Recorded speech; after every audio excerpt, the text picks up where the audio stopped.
All right. The job of this office is to do the right thing every day for the right reason. While we are responsible for protecting the public from criminal actors, our greater responsibility is to ensure that due process is followed every step of the way. We follow the facts, the law, and the truth. When those lead us to guilt, it is our job to hold people accountable. When those lead us to innocence or cause us to question, our job is to dismiss charges and to drop prosecutions. Over the last few weeks, we've been working on creating a new unit in our office, tasked with conducting an in-depth review of any and all closed or pending cases involving officers whose conduct has been found to be violative of department policy and or violative of state or federal laws. We have always had a process in place for conducting those types of reviews, but this new unit will simply consolidate that process and procedure into one place. I've asked Paul Goodman, who's standing here to my right, to lead that project. He's been with the office for many, many years. He has decades of experience in this office and throughout the state. He will be stepping down as the vertical team leader of Team 4, and he is going to begin reviewing any and all cases that are pending or closed that involve officers whose conduct has been called into question. He is going to start by reviewing all pending and closed cases handled by former MPD Lieutenant Eric Kelly. Our knowledge of Kelly's relationship with a defendant in a pending case goes back several months. Steps were taken immediately upon being made aware of those allegations to first and foremost review the pending murder case. I then asked Byron Winsett, who heads up our Public Corruption and Economic Crimes Unit, to take the investigative file and look at Kelly's actions, to look at Eric Kelly's actions and determine if anything he did was violative of state criminal law. That is the job, after all, of this office. Mine is not to determine if policies and procedures have been violated. This office determines if state criminal laws have been violated. He has, over the last several weeks and months, conducted that thorough investigation, starting with the information that was provided to us and then adding to it where he felt things needed to be corroborated, where he felt that additional facts needed to be ascertained. At this time, with the facts as we know them today, with the evidence that we have before us today, there are no state criminal laws that Eric Kelly's conduct violated.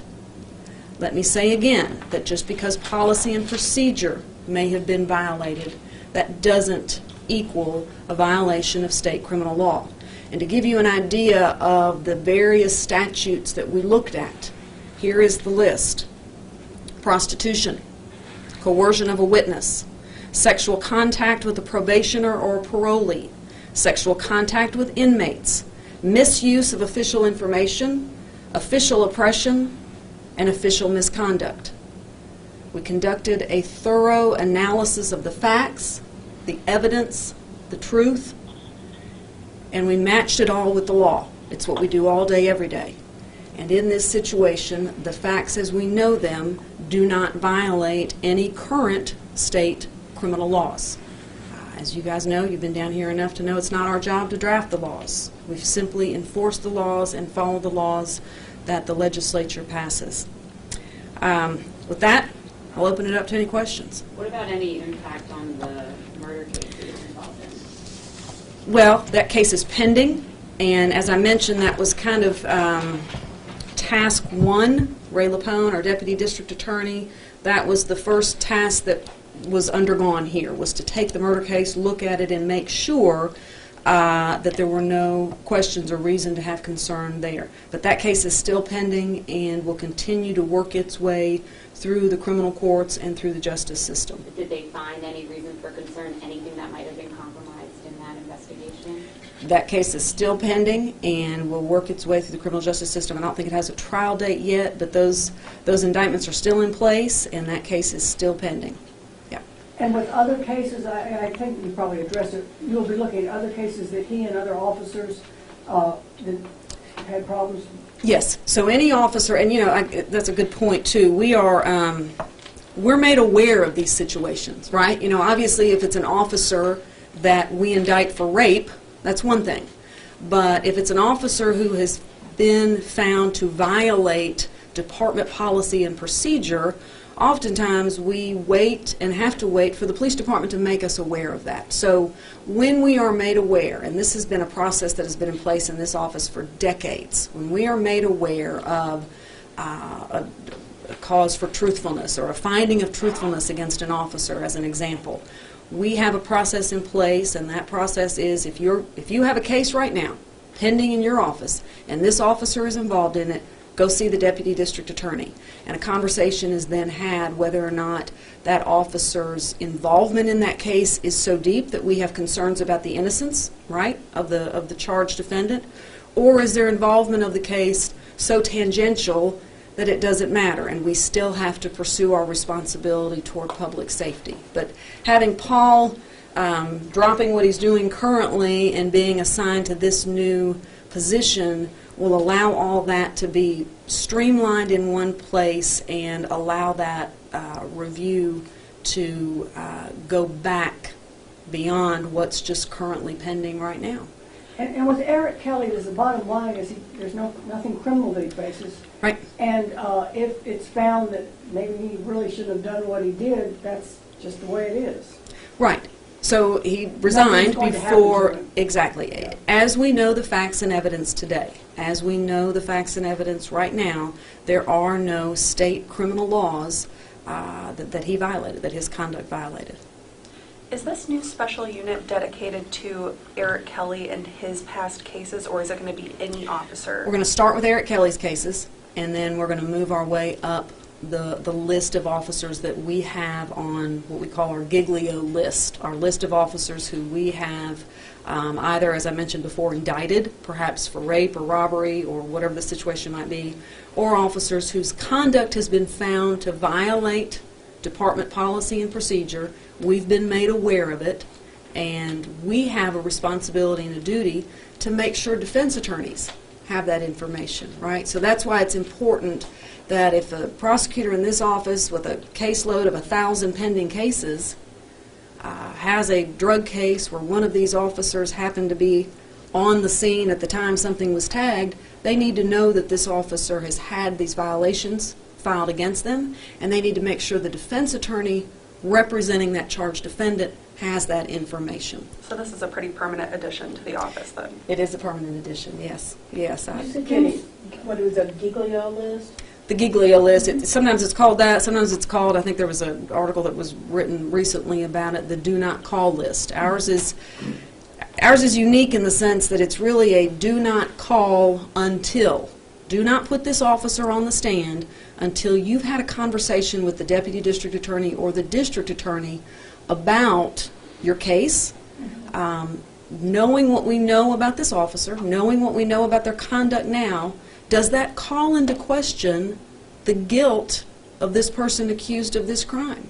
And if it does, then we need to dismiss those charges. If it doesn't, we need to put that officer on, we need to prosecute our case, we need to hold this offender accountable, but everybody in that courtroom needs to know about this officer's conduct. How many officers are on this list? I think there's about 18, I'm looking to Ray, about 18, 19 or so. Are you starting this new unit because of Eric Kelly, or were you going to do it anyway? No, we've been talking about this for some time, and for those of you that cover the courtrooms, you know that we don't have a bunch of people sitting around looking for work. We are very, very busy, and we are understaffed and under-resourced. So to take people off permanent assignment causes ripple effects throughout the office. So it's something we've been thinking about for a while and talking about for a while, and the timing just so happens we've got a career prosecutor who used to be with us who left and is now coming back to work with us, and so given her return and given the importance of this review. We needed somebody of Paul's experience. This isn't something that you could task on the shoulders of a brand-new prosecutor.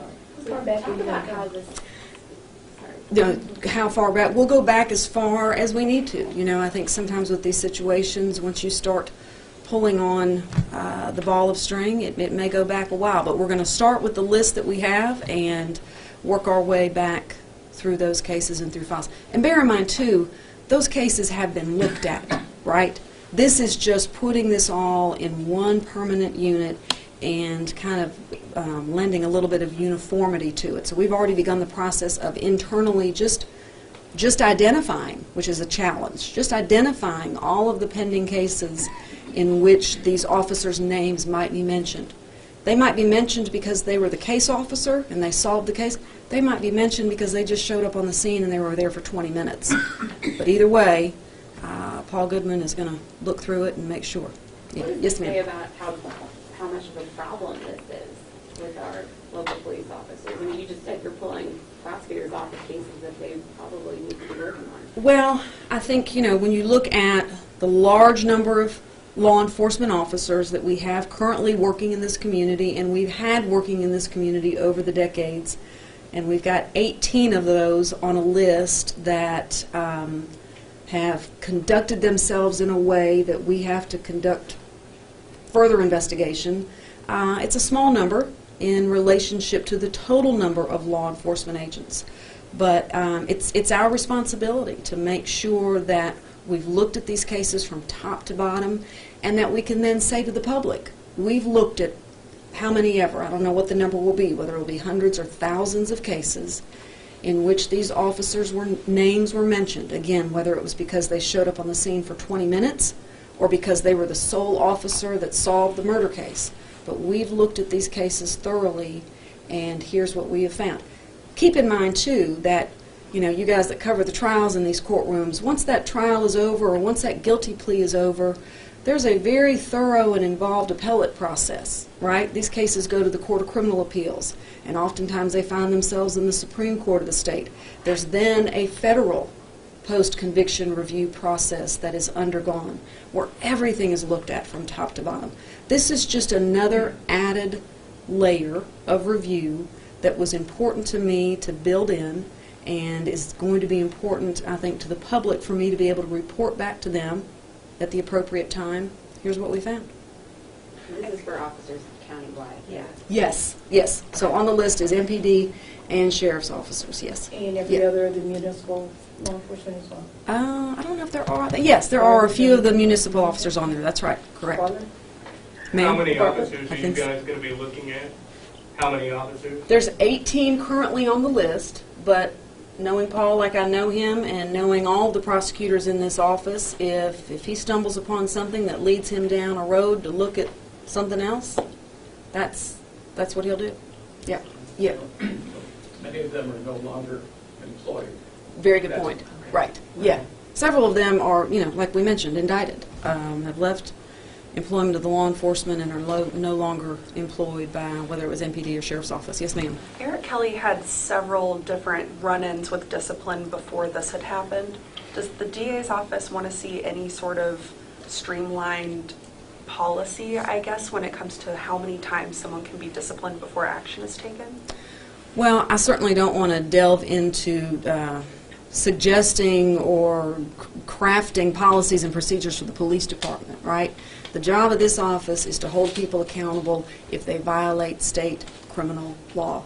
Those others are questions for, the mayor, the director, there's many different loops and processes that civil servants go through, and officers fall into that with their union protection and the Civil Review Board. So I know that's Mr. Griffin is going to be leading this project, Mhm. but how many prosecutors will be involved?